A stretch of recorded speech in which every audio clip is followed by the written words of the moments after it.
understanding risk sources, risk origination, and risk classification. Sometimes money laundering or terrorist financing, or MLTF risks, can originate in one entity process, but also impact other processes. Consequently, management identifies and manages these MLTF risks to sustain and improve compliance performance. Creating, preserving, realizing, and minimizing the erosion of an entity's value is further enabled by identifying, assessing, and responding to MLTF risk that may impact the achievement of the entity's strategy and business objectives.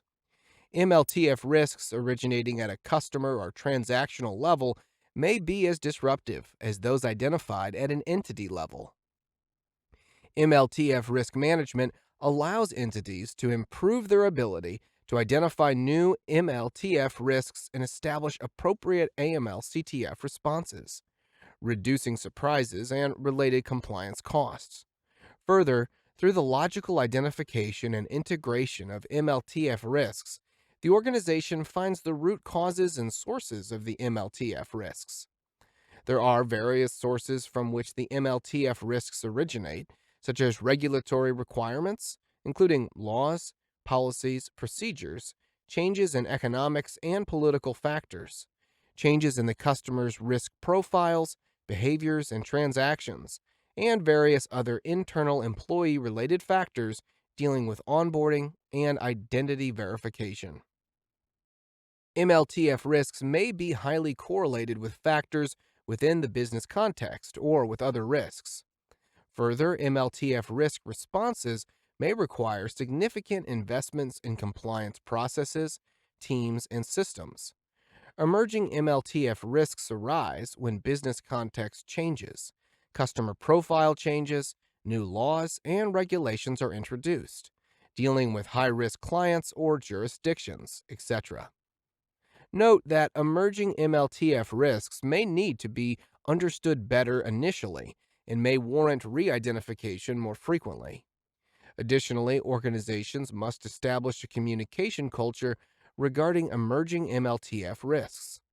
Identifying new and emerging MLTF risks allows the organization to look to the future and gives them time to assess the potential severity of the emerging MLTF risks. Having time to assess emerging MLTF risks allows the organization to anticipate the AML CTF risk responses. Some MLTF risks may remain unknown, for which there was no reasonable expectation that the organization would consider them during MLTF risk identification and assessment. MLTF risk incidents may have financial, reputational, operational, strategic, and legal consequences. As there may be different consequences of the MLTF risks in combination that may impact one operating unit or the entity as a whole. They may be highly correlated with factors within the business context or with other risks. MLTF risk identification and classification into appropriate risk categories are core activities of the AML CTF risk management practices. Risk classification enables the organization to assess inherent and residual risks for various processes and activities. Without risk classification into appropriate types or classes, the management may be unable to analyze the risks related to different processes and departments appropriately. Risks must be classified according to their type, nature, and complexity. To classify the risks, the organizations must establish the sources of the risks, which means identifying possible sources, information, data, research, and reports that may help the risk owners identify their relevant and applicable risk sources. This enables organizations to classify their risks into appropriate categories for assessing the impact and likelihood of the risks. Such risk sources may be internal audit reports, inspection reports by the regulator, historical loss data, financial information, customer complaints data, news database, reported hazard incidents, penalties data, etc. Risk classification is achieved by defining the quantitative and qualitative risk assessment criteria. Once the risks are identified and tagged with the risk types, the inherent and residual risk assessment is performed, considering the level of controls in place to mitigate the risks.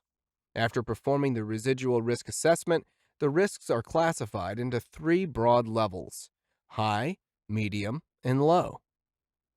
During risk classification, the organization considers the criticality of the function and process to which the risk relates. Critical departments and processes are always given priority, and related risks are usually marked as high to ensure that all critical processes are regularly monitored from the risk management point of view. This is necessary because risk in critical processes may lead to significant financial, operational, reputational, and strategic losses. Such a classification enables management to aggregate the high-level risk as priority risks for monitoring and management purposes. All cross-functional high-level risks are aggregated to have a broader view of the significant risks to which an organization is exposed.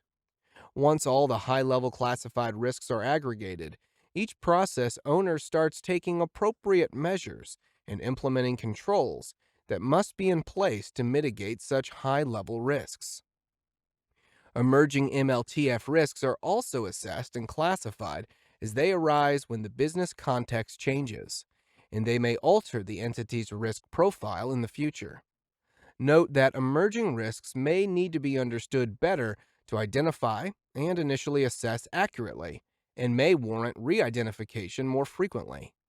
Additionally, organizations should communicate evolving information about emerging risks. Identifying new and emerging risks or changes in existing risks allows the organization to look to the future and gives them time to assess the potential severity of the risks and take advantage of them.